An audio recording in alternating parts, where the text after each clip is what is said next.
Okey, so hari ni cikgu akan terangkan pada kamu tentang bab 1, 1.1.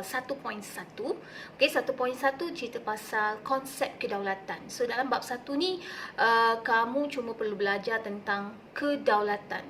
Okey, jadi sebelum kita pergi jauh, kita mesti faham dulu apakah maksud kedaulatan. Okey, dari segi konsep, konsep kedaulatan tu sebenarnya ialah kekuasaan, berhak, ada hak, ada kuasa tinggi, kuasa penuh. Benda ni dia akan ulang-ulang benda sama. Maksudnya negara tu berkuasa menentukan pentadbiran dia, negara tu bebas, negara tu merdeka, negara tu berhak menjalankan pemerintahan negara dia. Dia ada kekuasaan tertinggi untuk menentukan hala tuju negara dia. So this is basic untuk kamu faham, itulah kedaulatan. Daulat, bila negara tu merdeka, bila negara tu berhak menjalankan pemerintahannya sendiri, bila negara tu mempunyai kekuasaan tertingginya sendiri, bila sesebuah negara itu bebas menjalankan pemerintahan di negaranya sendiri. So itu konsep. Okay? Jadi konsep yang ditulis dalam buku teks, kedaulatan membawa maksud kekuasaan. Nampak? Kuasa. Kekuasaan tertinggi. Okey, kemudian negara tersebut bebas dan ada hak untuk melaksanakan atau menjalankan pemerintahan dan pentadbiran negara dia. Itu konsep kedaulatan. Okey, seterusnya pula kita nak faham dalam 1.1 tu banyak menerangkan tentang takrif. Takrif maksudnya maksud. Okay, takrif, maksud, definisi, makna, pengertian. So semua tu membawa maksud takrif. Jadi kita nak lihat kedaulatan. Maksud kedaulatan dari 4 bahasa, iaitu Yunani, Inggeris dan Arab serta bahasa Melayu. So untuk Yunani, mereka menyebut kedaulatan sebagai Superanus yang membawa maksud, okey, untuk Yunani 4 keyword yang kita kena faham dan hafal, iaitu agung, tertinggi. Agung, tertinggi. Dan satu lagi, bebas, merdeka. Agung dan tertinggi ni membawa maksud bebas dan merdeka. So itu Yunani. Yang kedua, dalam bahasa Inggeris. So perkataan dalam bahasa Inggeris ini membawa maksud kuasa penuh. Okey, sama dengan konsep tadi, kuasa penuh terhadap pemerintahan. Maksudnya dia berkuasa terhadap pemerintahan negara dia. Okey, yang ketiga ialah bahasa Arab. Bahasa Arab berasal dari perkataan daulah. Daulah membawa maksud ialah kuasa pemerintahan. Maknanya sesebuah negara itu mempunyai kuasa pemerintahan, berkuasa memerintah negara dia, kuasa pemerintahan. Dalam bahasa Melayu pula dipanggil daulat. Daulat pula membawa maksud kekuasaan tertinggi. Yang ni memang sama dengan konsep tadi. Kekuasaan tertinggi untuk memerintah negara. Maksudnya dia ada kuasa untuk memerintah negara dia. So sama dengan konsep. Jadi dia ulang-ulang sebenarnya perkataannya kuasa tertinggi, kuasa penuh, merdeka, bebas. Ulang perkataan yang itu saja. Cuma dalam objektif kamu mesti berhati-hati kerana objektif mahukan yang tepat. Maksud tu mesti tepat. Kalau bahasa Inggeris memang kuasa penuh. Kalau Arab dipanggil kuasa pemerintahan. Begitu. Okey? Okey, kalau tadi kita dah tengok definisi, takrif, maksud, pengertian, sekarang kita nak lihat pula ialah pandangan tokoh. So ada beberapa tokoh yang membicarakan, yang memberi pandangan tentang kedaulatan. Kedaulatan ni apa menurut pandangan-pandangan mereka lah. So kita ada 5 tokoh yang di dalam buku teks ada 5 tokoh. Yang pertama ialah Aristotle, Ibn Khaldun, John Bodin, Tunku Abdul Rahman dan Tun Dr. Muhammad Saleh Abbas. So kita lihat yang pertama, Aristotle. So Aristotle menyebut pada pandangan dia kedaulatan ialah kuasa tertinggi. So ni sama dengan konsep tadi, kuasa tertinggi dalam pemerintahan lah. Okey, yang kedua cuma dia tambah. Aristotle dia cakap 2 benda penting. Satu, kuasa tertinggi. Satu lagi ialah terikat dengan undang-undang. Walaupun ada kuasa tertinggi, tetapi mereka mesti based on undang-undang, terikat, maknanya perlu mematuhi undang-undang dalam melaksanakan pemerintahan. Walaupun ada kuasa tertinggi, tetapi dalam melaksanakan pemerintahan mereka perlu patuh kepada undang-undang. So, dua ni ialah untuk Aristotle. Okey, yang kedua ialah Ibn Khaldun. Ibn Khaldun ada 4 perkara words penting yang mesti kita tahu. Okey, untuk Ibn Khaldun dia kata kedaulatan ialah kekuatan. Mesti ada kekuatan dan juga kekuasaan. Mesti berkuasa lah. Okey, berkuasa terhadap negara dan kuat. Okey. Kemudian yang kedua ditambah mesti ada semangat kekitaan. Semangat kekitaan bangsa, maknanya semangat yang kita sayangkan negara kita, semangat yang kita ada rasa kita adalah sama. Okey, semangat, kalau kat Malaysia kita panggil semangat satu Malaysia, dia ada semangat kekitaan. Semangat kekitaan. Kemudian ditambah lagi mesti juga diiringi dengan semangat beragama. Walaupun kita ada kekuatan, kita berkuasa terhadap negara kita, kita ada semangat kekitaan, kita tambah satu lagi mesti ada semangat beragama dan mesti sanggup berkorban untuk capai cita-cita yang sama. Okey, maknanya semua rakyat dia mesti sanggup berkorban untuk negara untuk capai cita-cita yang sama, iaitu mempertahankan negara lah. Okey, itu Ibn Khaldun. Yang ketiga, John Bodin. Okay, John Bodin disebut kedaulatan pada pandangan dia, kedaulatan adalah kuasa tertinggi. So, dia sama dengan Aristotle. So, dia juga sama dengan konsep kedaulatan tadi. Kuasa tertinggi sebuah negara. Okay. Kemudian dia tambah. Okay, cukupkah kuasa tertinggi tu? Dah ada kekuasaan tertinggi tu cukup? Tak, ditambah lagi. Dan mesti mempunyai sifat yang kekal. Okay? Ada sifat yang kekal dan kuasa yang tidak terbatas. Kuasa yang tidak terbatas ni maknanya kuasa yang membolehkan mereka, kerajaan ataupun pemimpin, membuat dan melaksanakan undang-undang. Jadi ada 4 kuasa tertinggi, okay, kata John Bodin. Sifatnya kena kekal, sifat kekal, kuasa tidak terbatas dan boleh membuat dan melaksanakan undang-undang. Jadi ada 4 perkara penting. Okey. Untuk Tunku Abdul Rahman, apa yang dibicarakan tentang kedaulatan, pada pandangan Tunku Abdul Rahman, kedaulatan adalah prinsip kebebasan. Bebas. Sama juga sebenarnya kita belajar konsep-konsep tadi, mesti bebas. Okey. Kebebasan. Cuma Tunku Abdul Rahman tambah kebebasan dan keadilan. Ada kebebasan tapi mesti diikuti dengan keadilan. Adil. Kenapa? Sebab Tunku Abdul Rahman adalah Perdana Menteri kita yang pertama dan juga bapa kemerdekaan. Jadi untuk mencapai kemerdekaan, kita merdeka dengan pelbagai kaum. Jadi kita mesti disusuli dengan adil untuk semua kaum. Jadi kedaulatan pada pandangan dia tadi, prinsip kebebasan dan keadilan. Okey.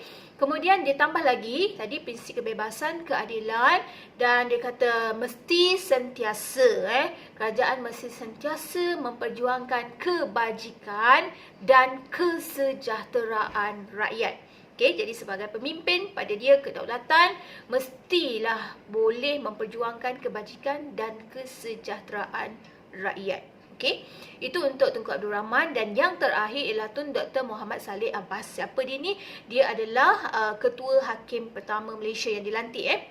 Okey, untuk Ketua Hakim ini, apa pandangan dia terhadap kedaulatan? Pandangan dia terhadap kedaulatan ialah, dia kata kedaulatan ialah merdeka. Okey, asas kepada negara yang merdeka. Betul?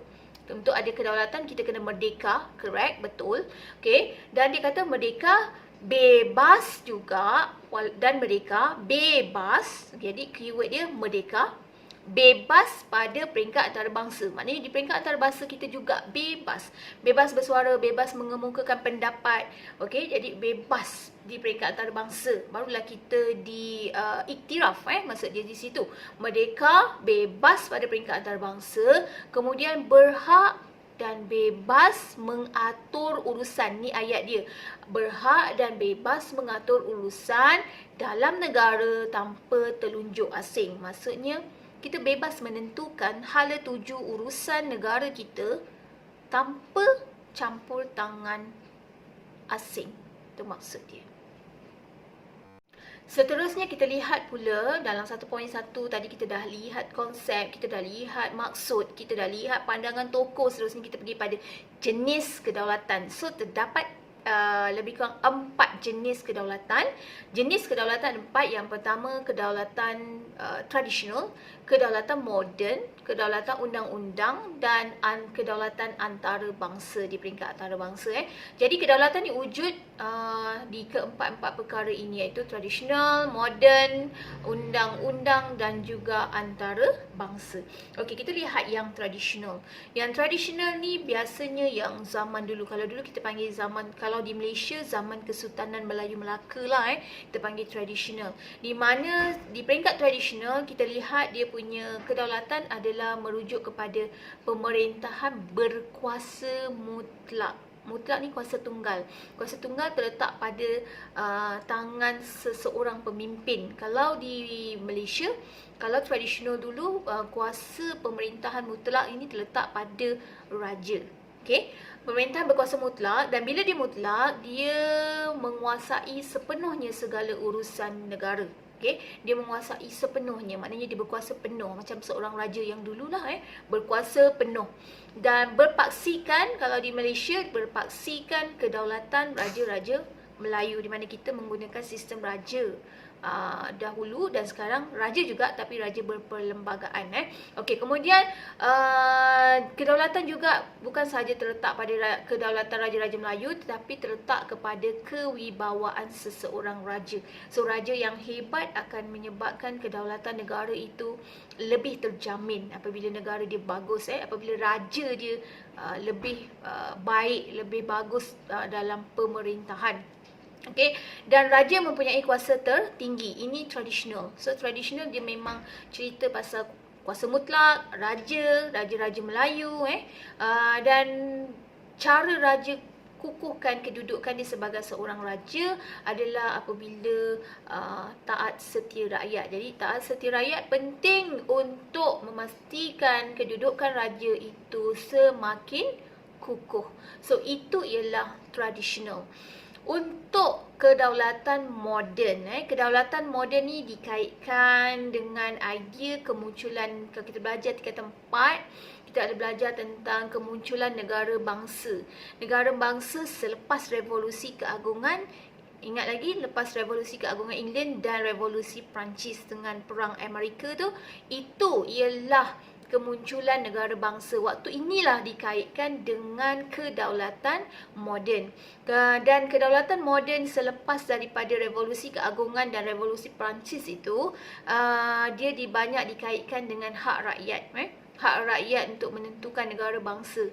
Hak rakyat dan juga kerajaan berperlembagaan. Okay? Bila sebut perlembagaan bererti undang-undang. Maknanya perundangan. Rakyat berhak dan kerajaan pula mesti menjalankan pemerintahan mengikut undang-undang yang telah ditetapkan. Itu maksudnya kerajaan berperlembagaan. Sudah tak ada mutlak. Jadi mereka menggunakan perlembagaan. Perlembagaan ialah undang-undang tertinggi. Okey, di mana itu menjadi panduan untuk mentadbir sesebuah negara. Okey. Kemudian selepas Perang Dunia Kedua, untuk kedaulatan jenis moden, selepas Perang Dunia Kedua, mereka dikaitkan dengan persamaan rumpun bangsa dan bahasa. Jadi itu ialah kedaulatan moden. Kemudian kedaulatan diwujud juga pada undang-undang. Ini bermaksud bila undang-undang mempunyai kedaulatan. Okey, undang-undang mempunyai kedaulatan, maksudnya kerajaan dan rakyat terikat, mesti patuh pada undang-undang. Tu maksud dia. Jenis kedaulatan pada undang-undang. So dalam undang-undang, betul lah, kita, rakyat dan juga kerajaan terikat, mesti patuh kepada undang-undang. Kenapa? Senang je lah. Kenapa kena ada undang-undang? Kenapa kita patuh pada undang-undang? Supaya jamin keadilan. Menjamin keadilan dalam kehidupan kita supaya aman, bebas, stabil dan juga harmoni. Dan di Malaysia, badan kehakiman bebas. Bebas dan berwibawa. Sifatnya mesti bebas dan berwibawa. Jadi dekat pada bahagian undang-undang, jenis kedaulatan undang-undang, di dalamnya ada badan kehakiman, di mana badan kehakiman ni mesti bersifat bebas. Okey, kalau dia berat sebelah, habislah kita sebagai rakyat. Jadi badan kehakiman mesti bebas, mesti berwibawa supaya mereka boleh melaksanakan kedaulatan mengikut prinsip keempat rukun negara. So dalam rukun negara kita yang keempat, kedaulatan undang-undang. Jadi berarti kita rakyat dan kerajaan perlu patuh kepada undang-undang, dan badan kehakiman pula mesti bebas dan bersifat berwibawa untuk menjalankan undang-undang dan juga menjaga kedaulatan negara. Okey, last sekali adalah jenis kedaulatan antarabangsa. So, untuk antarabangsa, kedaulatan ini merujuk bila di peringkat antarabangsa, kita lihat kepada pengiktirafan Pertubuhan Bangsa-Bangsa Bersatu, iaitu PBB. Okey, PBB biasanya mereka akan mengiktiraf sesebuah negara, dan apabila dia mendapat pengiktirafan daripada PBB, maksud sesebuah negara mendapat pengiktirafan daripada PBB, berarti negara itu tidak boleh dicerobohi oleh negara lain. Tak boleh senang-senang nak ambil negara lain atau datang atau buat peperangan ataupun apa sahajalah. Jadi pengiktirafan, kalau di peringkat antarabangsa, kedaulatan merujuk kepada pengiktirafan PBB, dan kita menandatangani deklarasi hubungan persahabatan PBB yang mana kita perlu menghormati prinsip persamaan kedaulatan dan mengikut undang-undang antarabangsa yang telah ditetapkan. Ini tujuan apa PBB ni? Keselamatan dunia, supaya tak berlaku perang dunia ketiga, keempat dan kelima. PBB ni sebenarnya ditubuhkan untuk memastikan di peringkat antarabangsa kita boleh aman, harmoni dan keamanan, ada keamanan. Jadi mesti patuhlah kepada undang-undang yang telah ditetapkan di peringkat antarabangsa. Jadi negara kita diiktiraf ke oleh PBB? Yes, negara kita diiktiraf oleh PBB, berarti kita bebas, kita merdeka dan kita berdaulat.